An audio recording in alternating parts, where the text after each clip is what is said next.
ধন্যবাদ জানাবো ভাঙড়বাসীকে। এই বাইনারির বাইরে গিয়ে সংযুক্ত মোর্চার একমাত্র বিধায়ক নওশাদ সিদ্দিকীকে আইনসভার মধ্যে পাঠিয়েছে। একটাকে পাঠিয়েই কিন্তু বাকি 293টার বুঝতে পারছে ভাঙড় কি ছুঁচোবাজি ভেতরে ঢুকিয়ে দিয়েছে। তো আগামী দিনে বারাসাত থেকে আমাদের পাঠাতে হবে।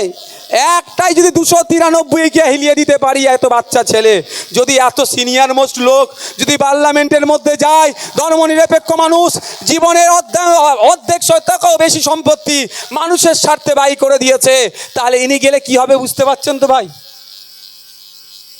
কি হবে? অভিজ্ঞতা সম্পন্ন মানুষ।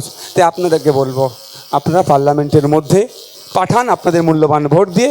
এখানে যে হাজার হাজার মানুষ এসে উপস্থিত হয়েছেন, প্রায় 5-7 হাজার মানুষ আছেন, আপনাদেরকে অনুরোধ করব, আপনারা শুধু সমর্থক বা ভোটার থাকলে হবে না, আপনাদেরকেও গুরু দায়িত্ব কাঁধে তুলে নিতে হবে। আমাদের পার্লামেন্টে তাপসবাবুকে পাঠানোর দায়িত্ব আপনাদের তুলে নিতে হবে। এখান থেকে ফিরে যাবেন এক একজন দায়িত্ব নিয়ে কমসে কম 10টা ভোটারকে বিজেপি, তৃণমূল তথা বিজেমূল থেকে মাইনাস করে খাম চিহ্নের পক্ষে আনতে হবে আগামী জুন মাসের 1 তারিখে, যাতে করে আপনারা দায়িত্ব নিয়ে কম করে 10টা ভোটারকে বিজেপি, তৃণমূল থেকে মাইনাস করে খাম চিহ্নে আনা যায়, তার দায়িত্ব নিতে হবে। হবে ভাই? হবে?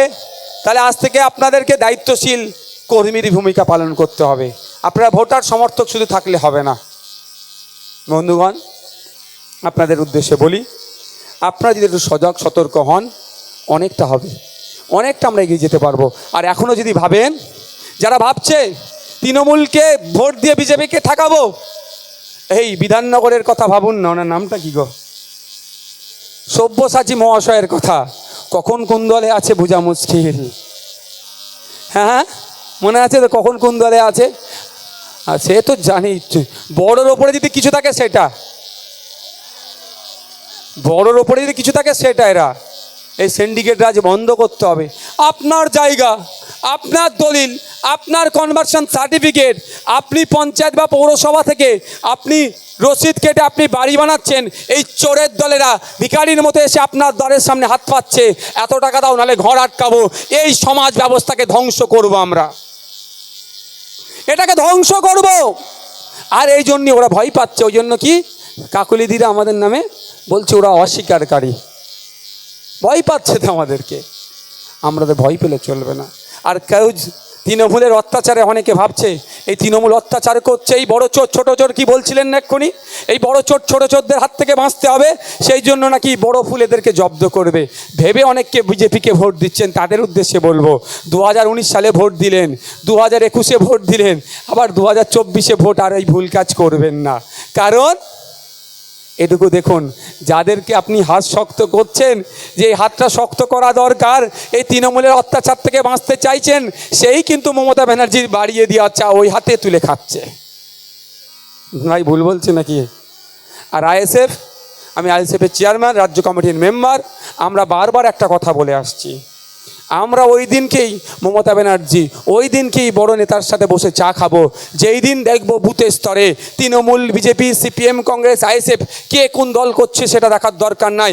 বুথের নেতৃত্বরা শান্তির সাথে, সম্প্রীতির সাথে, ঐক্যের সাথে যে যার দল করছে সেই দিন মমতা ব্যানার্জির সাথে বসে চা খাবো, তার আগে নয়।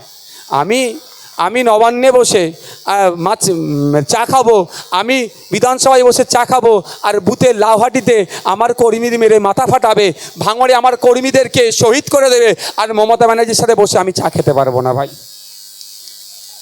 কিন্তু শুভেন্দু অধিকারী কিন্তু বসে চা খেয়েছেন। যারা ভাবছেন, অনেকে ভাবছে মাইকের আওয়াজ অনেক দূর যাচ্ছে, মিডিয়ার মাধ্যমে বলছি, যারা ভাবছেন তৃণমূলের হাত থেকে বাঁচতে গিয়ে, অত্যাচারের হাত থেকে বাঁচতে গিয়ে শুভেন্দু অধিকারীর হাতকে শক্ত করি, এটা ভুল করছেন। এই ঘুরে কিন্তু ভাঁড় একটা জায়গাতেই, তৃণমূলের হাতকে শক্ত করলেও যে ভাঁড়ে আসবে, শুভেন্দু অধিকারীর হাতকে শক্ত করলে সেই একই ভাঁড়ে আসবে বিজেমূল ভাঁড়। এই ভাঁড়কে যদি ভাঙতে চান, খাম চিহ্নে ভোট দিন। এই ভাঁড়কে যদি ভাঙতে চান, খাম চিহ্নে ভোট দিয়ে খামের হাতকে শক্ত করুন, অন্যায়কে বন্ধ করে দেবে। ভাই আমি আস্তে আস্তে আপনাদের এই 2-3টে মোড় আগে ওই রাজার ওই লাইনটাতে, জায়গাটার নাম কি?